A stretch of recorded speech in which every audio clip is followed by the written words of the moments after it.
श्री कृष्ण गोविंद हरे मुरारे, हे नाथ नारायण वासुदेव।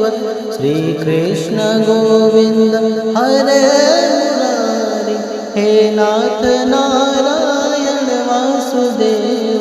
हे नाथ नारायण वासुदेव, हे नाथ नारायण वासुदेव, हे नाथ नारायण वासुदेव, हे नाथ नारायण। नमस्कार, आप सभी का बहुत बहुत स्वागत है श्री उदासी दरबार चैनल में। आज हम आमल की एकादशी व्रत कथा श्रवण करेंगे। होलिका दहन के 4 दिन पूर्व फाल्गुन मास के शुक्ल पक्ष में आने वाली इस एकादशी का नाम आमल की एकादशी है और इसे आंवला एकादशी भी कहा जाता है। शास्त्रों के अनुसार आंवले के वृक्ष में श्री भगवान का निवास होता है, इसलिए श्रद्धालुओं को आंवले के वृक्ष के नीचे बैठकर भगवान श्री विष्णु जी की पूजा करनी चाहिए। आंवले का सेवन करने तथा दान करने से विशेष फल की प्राप्ति होती है। इस एकादशी व्रत में आंवले के वृक्ष के नीचे बैठकर कलश स्थापित कर उसके ऊपर भगवान श्री विष्णु जी के छठे अवतार श्री परशुराम जी की मूर्ति स्थापित कर विधिवत श्रद्धा भाव से पूजा करनी चाहिए और रात्रि में सत्संग, भजन, कीर्तन व भगवान की पावन कथाएं श्रवण करते हुए जागरण करें। द्वादशी के दिन दान पुण्य करना चाहिए और यह स्थापित किए हुए मूर्ति ब्राह्मण को दान करनी चाहिए। श्री गुरु वशिष्ठ जी और महाराज मांधाता के मध्य संवाद के रूप में इस एकादशी की कथा है। कहा जाता है कि भगवान श्री विष्णु जी की नाभि से उत्पन्न होने के बाद श्री ब्रह्मा जी के मन में जिज्ञासा हुई कि वह कौन है, उनकी उत्पत्ति कैसे हुई और किस कारण से हुई। इस प्रश्न का उत्तर प्राप्त करने के लिए ब्रह्मा जी ने परम ब्रह्म की तपस्या करने का निश्चय किया और उन्होंने बड़ी कठिन तपस्या की। श्री ब्रह्मा जी की कठिन तपस्या देखकर भगवान श्री विष्णु जी वहां प्रकट हुए। अपने समक्ष भगवान श्री विष्णु को देखकर ब्रह्मा जी अत्यंत प्रसन्न हुए और ब्रह्मा जी की आंखों से प्रसन्नता के अश्रुओं की धारा बहने लगी। उनके आंसू भगवान श्री विष्णु जी के चरणों पर गिरने लगे, जिससे ब्रह्मा जी के आंसू और भगवान श्री विष्णु जी के चरण का स्पर्श से आमल की यानी आंवले के वृक्ष का उत्पन्न हुआ। भगवान श्री विष्णु जी अत्यंत प्रसन्न हुए और ब्रह्मा जी से कहा, हे ब्रह्मदेव, आपके आंसुओं से उत्पन्न हुए इस आंवले का वृक्ष और यह फल मुझे अत्यंत प्रिय होंगे। जो भी आमल की एकादशी के दिन आंवले के वृक्ष की पूजा करेगा, स्पर्श करेगा, सेवन करेगा अथवा दान करेगा, उसके समस्त पाप नष्ट हो जाएंगे और वह मोक्ष और मेरे परम धाम का अधिकारी होगा। कहीं कहीं पर कुछ विद्वान यह भी मानते हैं कि सृष्टि की रचना के समय जब भगवान ने श्री ब्रह्मा जी को उत्पन्न किया, तभी उन्होंने आंवले के वृक्ष को भी जन्म दिया और आंवले के वृक्ष को आदि वृक्ष के रूप में प्रतिष्ठित किया था। कहीं कहीं यह भी कहा जाता है कि भगवान श्री विष्णु जी के मुख से चंद्रमा के समान प्रकाशित बिंदु यानी थूक, जिससे आंवले के वृक्ष उत्पन्न हुए हैं। आइए अब हम आमल की एकादशी व्रत कथा श्रवण करते हैं। 88,000 ऋषियों को संबोधित करते हुए श्री सूत जी महाराज ने कहा, हे विप्रो, प्राचीन काल की बात है, महान राजा मांधाता ने श्री गुरु वशिष्ठ जी से पूछा, हे वशिष्ठ जी, यदि आप मुझ पर प्रसन्न है तो ऐसे व्रत का विधान बताने की कृपा करें जिससे मेरा कल्याण हो और मोक्ष की प्राप्ति हो। श्री महर्षि वशिष्ठ जी कहने लगे, हे राजन, सब व्रतों में उत्तम और अंत में मोक्ष देने वाला आमल की एकादशी का व्रत है। राजा मांधाता ने कहा, हे ऋषि श्रेष्ठ, इस आमल की एकादशी के व्रत की उत्पत्ति कैसे हुई, इस व्रत के करने का क्या विधान है। हे वेदों के ज्ञाता, कृपा कर यह सब वृत्तांत मुझे विस्तार पूर्वक बतलाइए। श्री महर्षि वशिष्ठ ने कहा, हे राजन, मैं तुम्हारे समक्ष विस्तार से इस व्रत का वृत्तांत कहता हूँ। यह व्रत फाल्गुन मास के शुक्ल पक्ष में होता है। इस व्रत के फल से सभी पाप समूल नष्ट हो जाते हैं। इस व्रत का पुण्य 1000 गौ दान करने के फल के बराबर प्राप्त होता है। आमल की यानी आंवले की महत्ता उसके गुणों के अतिरिक्त इस बात में भी है कि इसके मूल में भगवान श्री विष्णु, इसके ऊपर ब्रह्मा, स्कंध में भगवान श्री रुद्र, शाखाओं में मुनि, टहनियों में देवता, पत्तों में वसु, फूलों में मरुदगण तथा फलों में समस्त प्रजापति वास करते हैं। अब मैं आपको एक पौराणिक कथा सुनाता हूँ, ध्यान पूर्वक श्रवण करो। प्राचीन समय में वैदिक नामक एक नगर था। उस नगर में ब्राह्मण, वैश्य, क्षत्रिय, शूद्र ये चारों वर्ण के सभी लोग प्रसन्नता पूर्वक रहते थे। वे सभी आपस में अत्यंत प्रेम पूर्वक और अपने अपने वर्णों का नियम पूर्वक पालन करते थे। उस नगर में सदैव वेद ध्वनि गूंजा करती थी। उस नगरी में कोई भी पापी, कोई भी दुराचारी, कोई दुष्ट, नास्तिक आदि कोई व्यक्ति नहीं था। वहाँ सभी सत्कर्म करने वाले और धर्मपरायण लोग थे। उस नगर में चैत्ररथ नामक चंद्रवंशी राजा का राज्य था। वह उच्च कोटि का विद्वान तथा धार्मिक प्रवृत्ति का व्यक्ति था। उसके राज्य में कोई भी गरीब नहीं था और ना ही कोई कंजूस। उस राज्य के सभी लोग विष्णु के परम भक्त थे। वहाँ के छोटे बड़े बुजुर्ग सभी निवासी प्रत्येक एकादशी का उपवास करते थे। एक बार फाल्गुन माह के शुक्ल पक्ष की आमल की नामक एकादशी आई। उस दिन राजा और प्रत्येक प्रजाजन, वृद्ध से लेकर बालकों तक ने आनंद पूर्वक उस एकादशी का व्रत किया।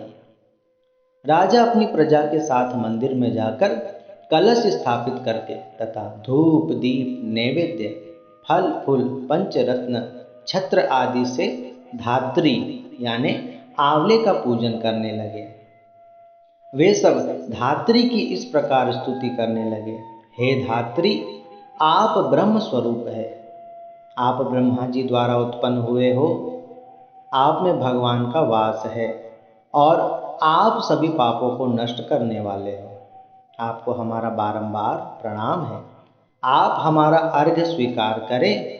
आप श्री रामचंद्र जी के द्वारा सम्मानित हैं। हम आपसे प्रार्थना करते हैं कि आप हमारे सभी पापों का हरण करें और हमें सुख समृद्धि प्रदान करें। उस मंदिर में रात को राजा और सारी प्रजा ने, भक्त ने जागरण किया। रात के समय भ्रमण करता हुआ एक बहेलिया उस स्थान पर आया। वह महापापी, दुष्ट और दुराचारी था।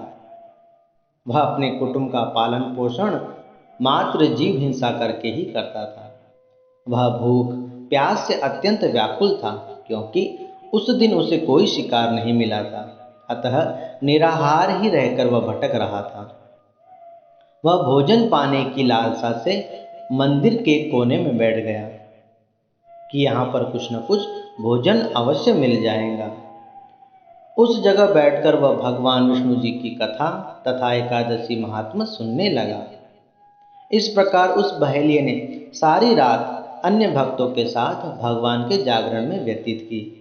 प्रातःकाल सभी लोग अपने अपने निवास पर चले गए, क्योंकि एकादशी का व्रत होने के कारण सभी ने निराहार रहकर ही रात्रि का जागरण किया था।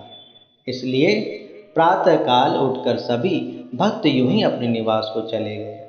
इस प्रकार वह बहेलिया भी भगवान की इच्छा मानकर अपने घर को चला गया और वहां जाकर भोजन किया। कुछ समय बीतने के पश्चात उस बहेलिये की मृत्यु हो गई। भले ही उसने जीवन पर्यंत जीव हिंसा की थी, इस कारण हालांकि वह घोर नरक का भागी था, परंतु उस दिन आमल की एकादशी का व्रत तथा जागरण के प्रभाव से उसने राजा विदुरथ के यहाँ जन्म प्राप्त किया और उसका नाम वसुरथ रखा गया।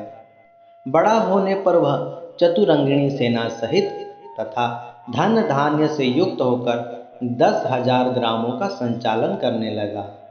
वह तेज में सूर्य के समान, कांति में चंद्रमा के समान, वीरता में भगवान श्री विष्णु के समान तथा क्षमा में पृथ्वी के समान था। वह अत्यंत धार्मिक, सत्यवादी, कर्मवीर, विष्णु भक्त तथा परम प्रतापी राजा था। वह प्रजा का समान भाव से पालन पोषण करता था।